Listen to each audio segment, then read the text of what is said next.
Hello प्यारे दोस्तों, मैं हूं मनोज खोकर और अपन देख रहे हैं एम्स एंड नीट बायोलॉजी। आज अपन बात करेंगे रिप्रोडक्टिव हेल्थ की और रिप्रोडक्टिव हेल्थ के अंदर कॉन्ट्रासेप्टिव का पार्ट 2 पढ़ेंगे। इससे पहले अपन ने कॉन्ट्रासेप्टिव का पार्ट फर्स्ट पढ़ा था। अगर आपने वो वीडियो नहीं देखा तो पहले वो वीडियो देख लीजिए कृपया। पिछली क्लास में अपन ने different different natural family planning methods के बारे में बात की थी, जहाँ से पे calendar rhythmic method, basal body temperature, cervical mucus method, symptothermal methods, ovulation awareness method, lactation amenorrhoea methods, withdrawal, इसको कोइटस इंट्रेप्शन मेथड के नाम से भी जाना जाता है। तो दोस्तों आज अपन विड्रॉल कोइटस इंट्रेप्शन मेथड के बारे में बात करेंगे। तो ये विड्रॉल मेथड क्या होता है? When having sex, the man has to take his penis out of the vagina before ejaculations. तो उसको अपन क्या बोलेंगे? withdrawal method. And this is the instance to stop sperm from entering the woman.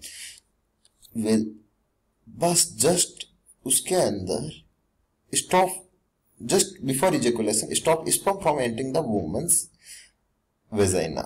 और ये process होती है, इसी को withdrawal बोला जाता है. This frequent fail are drops of sperm and already escape from the penis into the vagina before the main ejaculation. और ये सबसे ज्यादा कई बार इसको अपन अगर सही सब कुछ सही रहा तो ये इफेक्टिव काफी अच्छा इफेक्टिव है। 85% इसकी इफेक्टिव माना जाता है और 15% इसकी फेलियर रेट्स होती है। 15% या ना 100 में से 15 जो वुमन देखी गई है उनके अंदर ये फेलियर हो जाता है और मोर रिलायबल मेथड्स है और इसमें कोई एडवर्स इफेक्ट वगैरह नहीं देखे जाते हैं।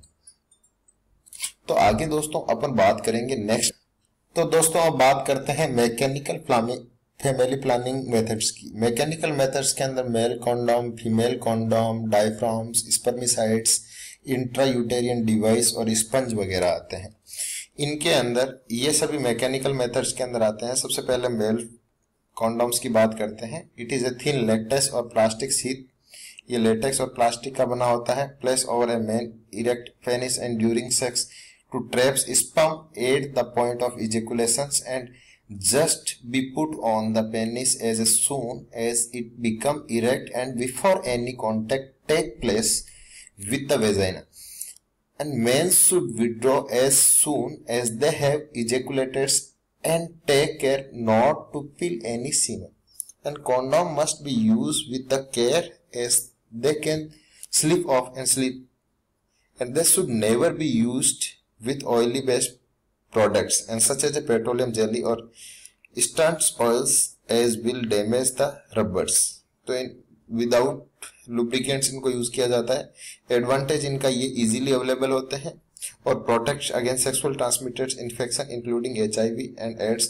कॉन्डोम को सबसे अच्छा बैरियर मेथड माना जाता है सेक्सुअल ट्रांसमिटेड डिजीज जो STD होती है उनको रोकने के लिए, और ये इफेक्टिव 94 से लगा के 98% तक की इफेक्टिव है अगर इसका करेक्ट यूज किया जाए तो। और only use condom that have been manufactured. और यहाँ पे ये जो इंडिया के अंदर 2 कॉन्डोम जो सबसे पहले बनाए गए थे उनमें से एक का नाम है शेर और दूसरे का नाम ब्रक्सक है। ये हिंदुस्तान लेटेक्स लिमिटेड के द्वारा बनाया गया था। ये कई बार क्वेश्चन पूछा गया है PMT के अंदर कि इंडिया के अंदर हिंदुस्तान लेटेक्स लिमिटेड के द्वारा बनाए गए कौन कौन से कॉन्डोम थे। तो एक का नाम था शेर और दूसरे का नाम था रक्षक। अब दूसरा बात करते हैं यहाँ पे दोस्तों फीमेल कॉन्डोम की। फीमेल कॉन्डोम को फेमिडोम के नाम से भी जाना जाता है। ये थिन पॉली यूरेथेन का बना होता है, शीत का बना होता है और place inside the vagina and also covering the cervicals and the area outsides and to stop sperm from the entering, and it can be put it at any time before the sex and is actually strong than the male condom. और ये mail condom की तुलना में ज्यादा मजबूत भी होता है। It need to be sure that penis enter the condoms and is should not inserted between the condom and the vaginal wall. ये उसमें ये ध्यान रखने की बात है कि जो पीनस एंटर करता है वो कॉन्डोम के अंदर एंटर करना चाहिए, न कि वेजाइनल और कॉन्डोम के बीच की वॉल के द्वारा। इसका जो यूजेस है वो यहाँ पे बताया गया डायग्राम के अंदर कि किस टाइप से इसको यूज किया जाता है। एडवांटेज इसके अंदर भी कोई सेक्सुअल ट्रांसमिटेड डिजीज की इन्फेक्शन से बचाया जा सकता है और 5% ये इफेक्टिव है करेक्टली यूज किया जाए तो। नेक्स्ट अपन यहाँ पे बात करते हैं डायफ्राम्स और सर्विकल कैप्स की। डायफ्राम और सर्विकल कैप में, डायफ्राम और कैप इज डोम और rubber which is fitted by the woman over the cervix before the sex. जो सर्विक्स होता है, सर्विक्स के माउथ वाले पार्ट्स के अंदर ये कैप लाइक स्ट्रक्चर होती है जिसको यूज किया जाता है और इसके अंदर कुछ स्पर्मिसाइड्स फिल किए जाते हैं जैसे आपको दिखाई दे रहे हैं। ये स्पर्मिसाइड्स स्पर्म जब एंटर करेंगे तो उन स्पर्म्स को किल करने का काम करते हैं और ये उसको माउथ वाले पार्ट्स को ब्लॉक कर देगा तो स्पर्म अंदर नहीं जा पाएंगे और जो आसपास में स्पर्म आए उनको भी स्पर्मिसाइड के द्वारा किल कर दिया जाता है। और ये it should be use spermicide cream jelly and pastries that contain a chemical that kill sperm. Pastries एक वेजाइनल टाइप की टेबलेट्स होती है जो सेमी सॉलिड होती है और इनको इंटरवेजाइनल यूज किया जाता है। और the diaphragm must stay in place for the 6 hours after sex. ये जो डायफ्राम होता है उसको 6 घंटे तक सेक्स के बाद में रखा जाना चाहिए। और एडवांटेज इसका होता है only need to be used when the couple has sex. जब भी कोपुलेशन होता है तभी यूज किया जाता है और स्पर्मिसाइड में कॉज इरिटेशन और एन एलर्जिक रिएक्शन। कई बार ऐसा भी देखा गया कि जो इसके अंदर स्पर्मिसाइड होता है वो एलर्जिक रिएक्शन भी कर देता है और कई बार वो इरिटेशन भी क्रिएट करता है। इफेक्टिवनेस इसकी 92 से 96% होती है अगर इसको करेक्टली यूज किया जाए तो नेक्स्ट में यहाँ पे स्पर्मिसाइड्स की बात करते हैं। स्पर्मिसाइड्स के अंदर वो क्रीम्स भी यूज की जाती है जो स्पर्म को किल करने के लिए की जाती है। This cream gel sponge pastries that contain a chemical that kills और this effective of certain barrier methods and contraception such as diaphragm की तरह ही यूज की जाती है और इसको इंटरवेजाइनल यूज किया जाता है। वेजाइना वाले पार्ट्स के अंदर इसको क्रीम को यूज किया जाता है जिससे ये जो इतने स्पर्म होते हैं उनको किल करने के लिए यूज की जाती है। Provided reliable contraception and when used alone, जिसको बहुत ही अच्छा इसका इफेक्ट भी देखा गया है। और एक स्पर्मिसाइडल एक्शंस नीम 76 जो डीआरडीओ के एक इंस्टीट्यूट है दिल्ली के अंदर जिसका नाम है defence institute of physiology and allied science के नाम से, जो इस इंस्टीट्यूट ने सबसे पहले नीम 76 नामक की एक स्पर्मिसाइडल टाइप की खोज की थी और उसके बाद में ये एंटी माइक्रोबियल एक्टिविटी भी देखी गई थी। ये नीम का जो एक्सट्रैक्ट होता है उससे निकाला गया एक कंपाउंड था जिसके अंदर ये पाया गया था नेचर जो स्पर्म को किल करने के लिए। लेकिन ये मार्केट प्रोडक्ट अभी तक आप नहीं पाया है, ये सिर्फ एक पेपर में की गई खोज ही है। नेक्स्ट अपन यहाँ पे बात करते हैं आईयूडी। आईयूडी बोलते हैं इंटर यूटेराइन डिवाइस, जिनको अलग अलग टाइप की होती है ये, जिसके अंदर से आप बात करेंगे यहाँ पे कॉपर टी वगैरह भी इनमें यूज की जाती है। इसके अलावा जो कॉपर टी और जो कुछ हार्मोनल टाइप की कॉपर टी भी यूज की जाती है। कुछ इनके अंदर जो केमिकल जैसे यहाँ पे कॉपर आईयूडी है या LNG आईयूडी वगैरह यूज की जाती है। दोस्तों जो आईयूडी है जिसको इंट्रा यूटेराइन डिवाइस बोलते हैं, these device are inserted by the doctor and expert nurse in the uterine through the vagina. और IUCD intra uterine contraceptive device के नाम से भी जाना जाता है इनको। First IUCD was by Grafenberg, एक साइंटिस्ट थे जिन्होंने सबसे पहले खोजी थी, उनका नाम था ग्रेफेनबर्ग, GRAFFENBERG। ग्रेफेनबर्ग एक साइंटिस्ट थे, उन्होंने खोजी थी। It was the silver made IUCD जिसके अंदर सिल्वर की बनी हुई थी और when it was put into the uterus till it was there the female was not pregnant। उसको जब ही एंटर करना है जब आपको प्रेगनेंसी नहीं चाहिए, जब प्रेगनेंसी चाहिए होती है तब आप उसको निकाल लीजिए। और आजकल मार्केट में कॉपर की बनी भी IUCD भी आती है जिनको इंट्रा यूटेरियन कॉन्ट्रासेप्टिव डिवाइस के नाम से जाना जाता है। IUD इसमें 3 टाइप की आपकी आईयूडी मिलेगी। एक नॉन मेडिकेटेड आईयूडी जिनके अंदर लिप्स लूप के नाम से जानी जाती है, अलग अलग टाइप की होती है। ये आईयूडी होती है वो प्लास्टिक और स्टेनलेस स्टील वगैरह की बनी होती है। और जो लिप्स लूप होती है वो प्लास्टिक जिसके अंदर पॉली इथाइलिन की बनी होती है और इसके अंदर बेरियम सल्फेट वगैरह का कंपाउंड यूज किया जाता है जो स्पर्म को किल करने के लिए यूज किया जाता है और ये विश्व के अलग अलग कंट्रीज में यूज की जाती है। दूसरी कॉपर रिलीजिंग आईयूडी होती है जिसमें copper T, copper 7, multi loaded 375 ये पूछा जाता है। दोस्तों ये नोट कर लीजिए, मल्टी लोडेड 375 इसमें नहीं लिखा हुआ, आपको मेरी आवाज सुनाई दे रही है। मल्टी लोडेड 375 IUCD भी यूज की जाती है। हार्मोन रिलीजिंग आईयूडी के अंदर इंट्रायूटेरियन डिवाइस के अंदर प्रोजेस्टेरोन और LNG-20 के नाम से भी मार्केट में मिलती है, वो भी यूज की जाती है। और इनके अंदर non medicated IUD IUD intrauterine device होती है वो promote the phagocytic cells of uterus and phagocytosis of sperm within the uterus, जो स्पर्म को किल करने का काम करेगी, स्पर्म को मारने का काम करेगी। और कॉपर रिलीजिंग आईयूडी, जो कॉपर रिलीज करने वाली होती है वो कॉपर आयन को रिलीज करती है, और कॉपर आयन क्या करते हैं, उसके जो स्पर्म की मोटिलिटी होती है, स्पर्म के मूवमेंट को क्या करते हैं, रोक देंगे।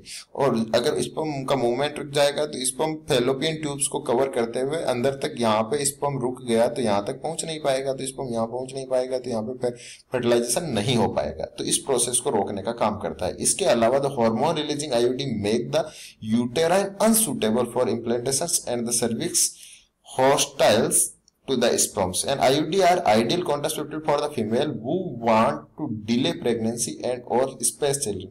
वो उन औरतों के लिए बहुत ही बेहतरीन है जो लंबे टाइम तक 6 या 1 साल या 2 साल या 3 साल का बीच में एक गैप रखना चाहते हैं प्रेगनेंसी में, उनके लिए बहुत ही बेहतरीन मेथड है। और it one of the most widely accepted method of contraceptive in India, और इंडिया में इसको बहुत ही ज्यादा यूज किया जाता है जो ग्रामीण इलाकों में, और ये 98 से 99% तक का इफेक्टिव होता है। और ये जो होता है कई बार इसके अंदर कुछ रिस्क भी देखी जाती है, जिसके अंदर जो फीमेल्स ये मतलब इसके अंदर ऐसा माना जाता है कि कुछ केस के अंदर है ना इन्फेक्शन अंदर हो सकता है, ये कुछ टाइप की, और कुछ कॉन्ट्राइंडिकेशन भी है। कुछ लोग ऐसे सोचते हैं कि higher risk of the infection for women with the more than one partner and it may cause the heaviest more painful periods, लेकिन ये ऐसा कुछ होता नहीं है। ये बस सिर्फ एक उनको माना जाता है कि इनको कंसंट्रेशन किया जाता है, लेकिन कम ही देखा गया है। अब अपन बात करते हैं वेजाइनल स्पंज की। तो दोस्तों वेजाइनल स्पंज कॉन्ट्रासेप्टिव स्पंज और soft synthetic sponge saturated with ए स्पर्मिसाइड्स, जो एक स्पंज होता है जिसमें स्पर्मिसाइड्स कंपाउंड्स होता है उसको फिल कर दिया जाता है, भर दिया जाता है, और उसको यूट्रस के अंदर एंटर करा दिया जाएगा। ये आपको इस डायग्राम से दिखाई दे रहा है, ये सर्विक्स के माउथ वाले पार्ट्स के ऊपर एंटर करा दिया जाएगा।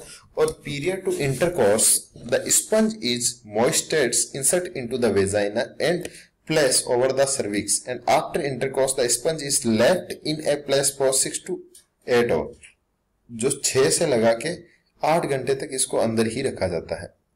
और स्पंज है, इस कहने का मतलब स्पंज है तो ये क्या करेगा, इसमें से धीरे धीरे धीरे धीरे हार्मोन रिलीज होता चला जाएगा। और it is a quite similar to the diaphragm as a barrier mechanism. ये डायफ्राम की जस्ट सिमिलर टाइप का होता है। और about 18 to 28 pregnancies occur over 1 year for every 100 women using these methods। 18 से लगा के 28 जो प्रेगनेंसीज होती है उनके अंदर जो मेल फीमेल्स होती है वो इसको यूज करती है। स्पंज में भी मोर इफेक्टिव, ये बहुत ही अच्छा इफेक्टिव मेथड भी होता है इन वुमेन एंड वो not previously deliver A baby, जिनको पहले कभी कोई बच्चा नहीं हुआ है तो उनके लिए बहुत ही अच्छा मेथड है ये। और this method was remove from the US market. इसको अमेरिका में इसको कुछ टाइम के लिए इसको रिमूव कर दिया गया था, लेकिन आजकल इसको वापस री इंट्रोड्यूस करने का भी प्लानिंग चल रही है। इसका टूडे के नाम से मार्केट में प्रोडक्ट आता है। कई दफा पूछा गया कि ये टूडे क्या है, तो आपको याद रखना है कि ये वेजाइनल स्पंज है। ये एग्जाम में आया हुआ क्वेश्चन है। हार्मोनल फैमिली प्लानिंग मेथड्स के अंदर आगे अपन यहाँ तक अभी अपन तक बात कर रहे थे वो सभी मैकेनिकल मेथड्स हैं। अब अपन में बात करेंगे hormonal family planning methods. Hormonal family planning methods में फैमिली हार्मोन्स यूज करते हैं, जिसमें स्किन पैच, जो वेजाइनल रिंग्स होती है उनकी बात करेंगे, पिल्स के अंदर कंबाइंड पिन और मिनी पिल की बात करेंगे, इंजेक्शन और इम्प्लांट्स की बात करेंगे। तो दोस्तों सबसे पहले अपन कॉन्ट्रासेप्टिव स्किन पैच की बात करते हैं। स्किन पैच एक छोटा सा कॉन्ट्रासेप्टिव मेथड जो स्क्वायर बैंड टाइप का होता है, और this apply to the abdomen, buttock, upper arms and upper torso के बीच में यूज किया जाता है। ये देखिए इनमें बताया हुआ है कि क्या कहाँ पे इसको यूज किया जाता है। इस टाइप का होता है ये पेच जो स्किन के साथ में अटैच कर दिया जाता है। Patch is change each week for the schedule of 3 weeks on 1 week off. और इसको कंटिन्यू पेज को फर्स्ट पेज लगाया आपने 7 दिन तक रखना है, सेकंड पेज लगाया फिर आपको अगले 7 दिन तक, और थर्ड पेज लगाया तो 1 महीने के अंदर आपको 3 बार पेज चेंज करना है, और अगले 7 दिन तक किसी भी पेज को लगाने की जरूरत नहीं होती। स्किन के अटैच होता है, स्किन के द्वारा ये क्या करता है, slowly releasing A combined of oestrogen and progesterone. इस पेज के अंदर एस्ट्रोजन और प्रोजेस्टेरोन धीरे धीरे स्किन के थ्रू रिलीज होता है, और ये स्किन के थ्रू रिलीज होता हुआ अंदर चला जाता है सर्कुलेटरी सिस्टम, और सर्कुलेटरी सिस्टम से जो जाता है तो वहां पे क्या करता है, म्यूकस का सिक्रेशन होता है उसको बढ़ा देगा, और hormone prevent the ovulation, ovulation को तो कम करता ही है, और म्यूकस के थिकनेस को बढ़ा देता है। म्यूकस थिकनेस ज्यादा होगा तो उसके अंदर जो स्पर्म होगा वो चल नहीं पाएगा और उनके अंदर बैरियर क्रिएट करेगा, तो स्पर्म होता है वो फेलोपियन ट्यूब तक नहीं पहुंच पाता है, जिससे क्या होता है